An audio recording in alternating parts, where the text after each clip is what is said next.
తాను తిరిగి వస్తున్నాడు, తాను ఆనందంతో వస్తున్నాడు. వచ్చే సమయంలో ఇశ్రాయేలీయుల పాళెములో కేరింతలు, శబ్ద కోలాహలం, చాలా హడావుడిగా ఉంది అక్కడ. అభిషేకం కలిగినోడికి ఏది ఏంటో బాగా తెలుసు, ఏది విజయధ్వనో ఏది అపజయధ్వనో తెలుసు. అభిషేక్తుడికి అర్థమైపోయింది, పాళెములో నుండి వినబడేది విజయధ్వని కాదు, అపజయధ్వని.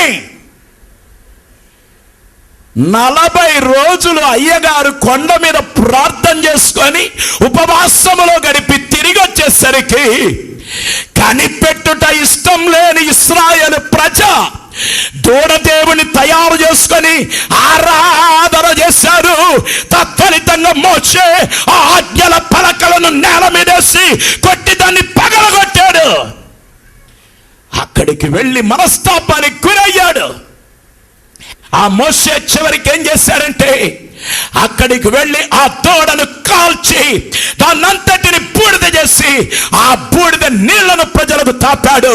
అప్పుడు ఒక పిలుపునిచ్చాడు, యెహోవా పక్షంగా ఎవరైతే ఉన్నారో వారు రండి అని పిలిపించినప్పుడు లేవీయులు ముందుకొచ్చారు. దేవునికి స్తోత్రం కలుగును గాక, దేవునికి మహిమ కలుగును గాక. కనిపెట్టుట ఆలస్యమైనప్పుడు వక్ర మార్గంలోనికి వెళ్ళి దేవుని వాక్య విరుద్ధమైన దూడను తయారు చేసుకొని దాని ఎదుట నిలబడటానికి వీల్లేదు. దేవుని కంటే దేన్నైతే ఎక్కువగా ప్రేమిస్తున్నావో అది నీ జీవితంలో విగ్రహంగా ఉంది. 4వదిగా, కనిపెట్టువారు నిశ్శబ్దముగా ఉండాలి. ఆమేన్. కనిపెట్టువారు నిశ్శబ్దముగా ఉండాలి. ఏం నిశ్శబ్దంగా ఉన్నారేంటి? ఇప్పుడు మీరు కనిపెట్టొద్దు, ఎవరు వాక్యమేనండి. అందరూ చెప్పండి ఒకసారి, కనిపెట్టువారు నిశ్శబ్దముగా ఉండాలి. కోట గుమ్మమును కాపాడే సైనికులు ఒక చిన్న శబ్దమునకైనా చాలా జాగ్రత్తగా ఉండాలి. అంతేగాని బాతకాన్ని వేసుకొని ఉంటే కబుర్లు చెప్పండి దా దా దా అని చెప్పేసి సంతలాగా మాట్లాడుకుంటా ఉంటే శత్రు శుభ్రంగా మొత్తం దోచేసుకొని వెళ్ళిపోతాడు. అందుకే ఎప్పుడు అతడు ఏం చేయాలంటే నిశ్శబ్దంగా ఉండాలి. ఇలా కనిపెడతా ఉంటాడు నిశ్శబ్దముగా ఉన్నవాడు. ప్రతి చిన్న శబ్దమునకైనా జాగ్రత్తగా ఉండాలి. నిశ్శబ్దముగా ఉండుట మాత్రమే కాకుండా శబ్దం ఏ వైపు నుంచి వస్తుందా అని చెవులు అప్పగించి వింటూ ఉండాలి.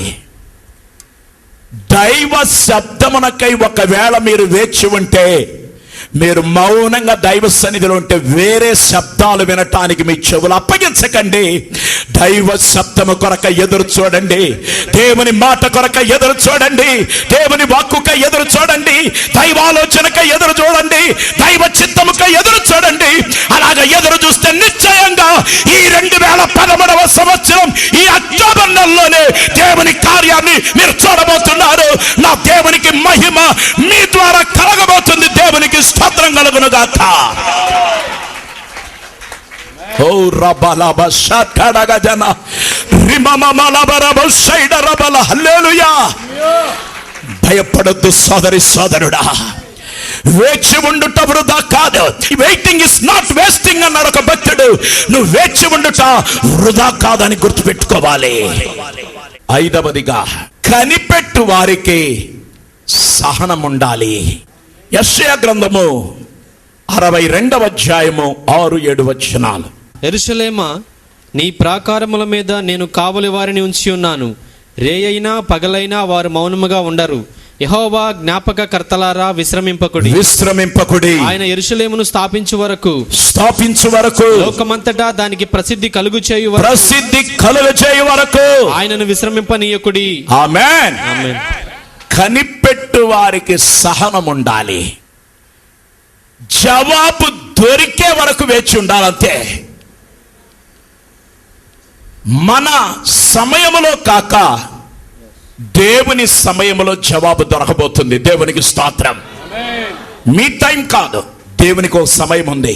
ఆ సమయంలో మీకు జవాబు రాబోతుంది. ప్రజలకు అందవలసిన వర్తమానమునకై ఇక్కడ హబక్కూకు దైవ సన్నిధిలో వేచి ఉన్నాడు. ప్రజలకు ఒక వర్తమానం అందాలి, దాని కొరకై అతడు వెయిటింగ్ లో ఉన్నాడు.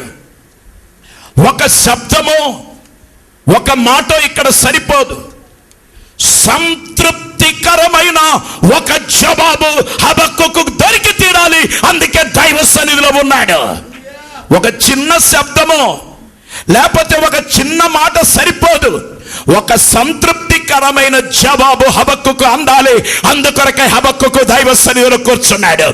ఈ పగటి కాలమందు ప్రియ సోదరి సోదరుడా, నీకు ఒక చిన్న జవాబు కాదు, ఒక చిన్న విషయం కాదు. నా దేవుడు నిశ్చయంగా ఆయన సన్నిధిలో కనిపెట్టి ఉన్న నీకు సంతృప్తికరమైన ఆనవాలుతో కూడిన ఒక జవాబును నా దేవుడు అనుగ్రహించును గాక. ఇప్పటి వరకు ఎక్కడగని పొందని జవాబు, ఎవరిగని ఇవ్వని జవాబు, ఎన్నడగని వినని జవాబు, నా దేవుని సన్నిధిలో నుంచి ఒక సంతృప్తికరమైన జవాబును ఆయన మీకు ఇవ్వబోతూ ఉన్నాడు. ముగింపులో 6వదిగా, కనిపెట్టువారు దిద్దుబాటుకు సన్నద్ధంగా ఉండాలి. కనిపెట్టువారు దిద్దుబాటుకు సన్నద్ధంగా ఉండాలి.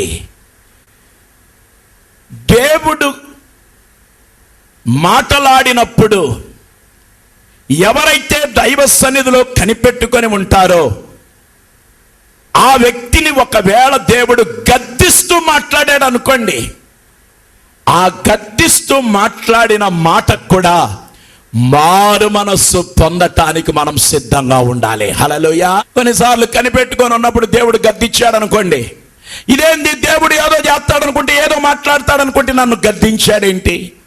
అందుకే క్రైస్తవ సంఘాల్లో ఇట్లాంటి వాళ్ళు చాలా మంది ఉన్నారు. ఎవరంటే, పాస్టర్ గారు మాకే వేసి చెప్పారు, మాకే వేసి కొట్టారు, నన్నే గురిపెట్టారు, నన్నే టార్గెట్ చేశారు అని చెప్పి బొంగమేత పెట్టుకొని బూతులు తిట్టేవాళ్ళు ఉన్నారు. వ్యాఖ్యాన శాస్త్రం క్రైస్తవ సంఘాలకు తెలిసినంతగా ఎవరికి తెలియదు. నాకే చెప్పారు. మందిరానికి వచ్చేటప్పుడు, నాయన నాతో మాట్లాడు, నాయన నీ దాసుని ద్వారా నాతో సూటిగా మాట్లాడిన. ఎట్ట మాట్లాడాలట? సూటిగా, డైరెక్టర్గా కొంతమంది డైరెక్టర్గా ప్రార్థన మాట్లాడంటారు, ముఖాముఖిగా మాట్లాడిన ఆయన అంటారు. తీరో దేవుడు మాట్లాడేసరికి మొత్తం నాకే కొట్టాడు. సిస్టర్లో పాస్టర్ గారికి నేనే దొరికానా? చిన్ని ఉదాహరణ, ఒక పెద్ద మామిడి చెట్టు. ఎంత మామిడి చెట్టు? పెద్దది.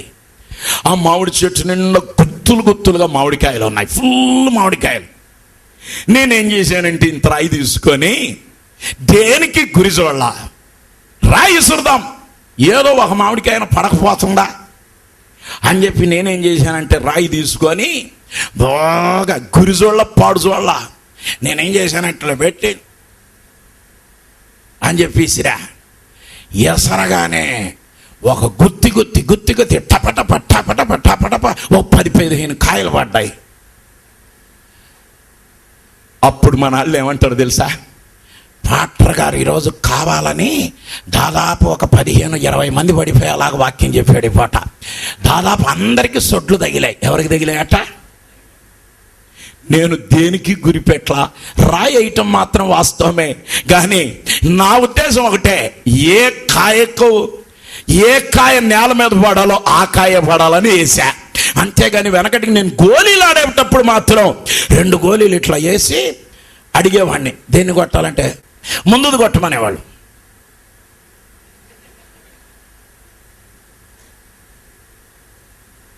ముందుది కొట్టమంటే వెనక్కి కొడితే కుదరదు, వాడికి 5 పైసలు ఇవ్వాలి. అప్పుడు 5 పైసలకు ఆడుకునేవాళ్ళం. మరి అంతే, 5 పైసలు, 3 పైసలు, 2 పైసలు. 5 పైసలు అంటే కాస్ట్లీనే. మరి అంతే, 5 రూపాయలు అన్నమాట. 6వ తరగతి స్కూల్ ఎగ్గొడితే పనే ఉంది, గోళీలు ఆడుకోక. మొత్తం మీద ఇలాగ ఆడుకొని గురి చూసి దాన్ని కొట్టావు. కానీ ఇన్ని మామిడికాయలు ఉన్నప్పుడు నేను రాయి ఊరికేసిరా 10-15 టపటప పడ్డాయి.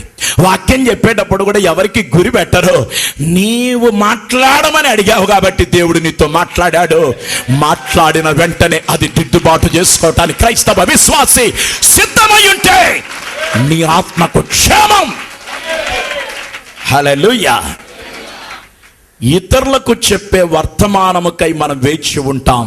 అయితే అదే మనకు వర్తమానం దేవుడిస్తే మనం ఏం చేస్తాం?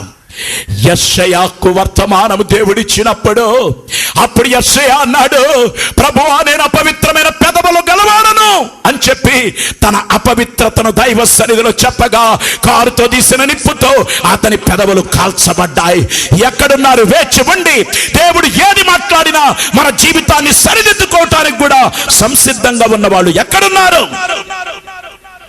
మనం ఆశించిన జవాబు కాదు, దేవుని నుండి వచ్చిందైతే దేవునితో కలహించక దేవుని జవాబును బట్టి దేవుని స్తుతించి మన జీవితాలను సరిదిద్దుకుందాం. తద్వారా మన ఆత్మీయ జీవితాన్ని మనం ప్రభు సన్నిధిలో పటిష్టంగా నిర్మాణం చేసుకుందాం. దేవుడు దీవించునుగాక. హల్లెలూయా. అందరం తలలు వంచి ప్రార్థన చేసుకుందాం. ఇప్పటి కాలమందు మాతో మీరు మాట్లాడినందుకై స్తోత్రం. కనిపెట్టుట యొక్క ముగింపును గురించి మేము విన్నామయ్యా. ఈ దినాల్లో మాతో ప్రత్యేకంగా మాట్లాడండి.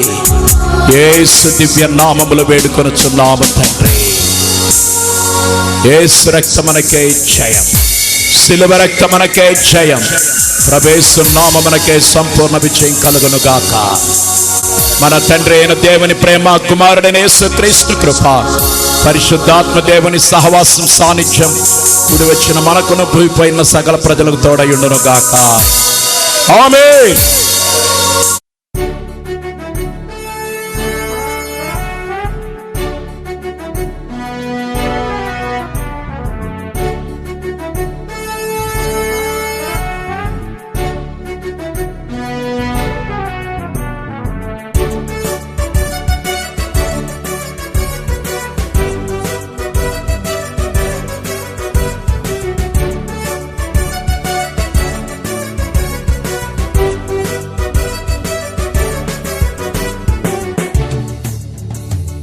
యేసుని సైనికులారా విజయ జెండపై కెత్తుమా.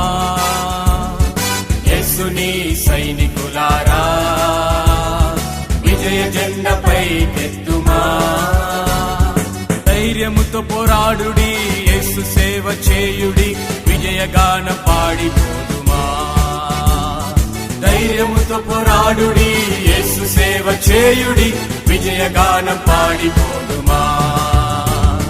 పోదుమా పోదుమా పోదుమా పోదుమా. మీ ప్రార్థన అవసరతలకై మమ్మలను సంప్రదించవలసిన మా చిరునామా పాస్టర్ పిటి వర్గీస్, ప్రేమ సువార్త ప్రార్థనా మందిరం, Bhanunagar, Vijayawada. Phone number 0866253792. Cell numbers 9492883377 మరియు 9493883377.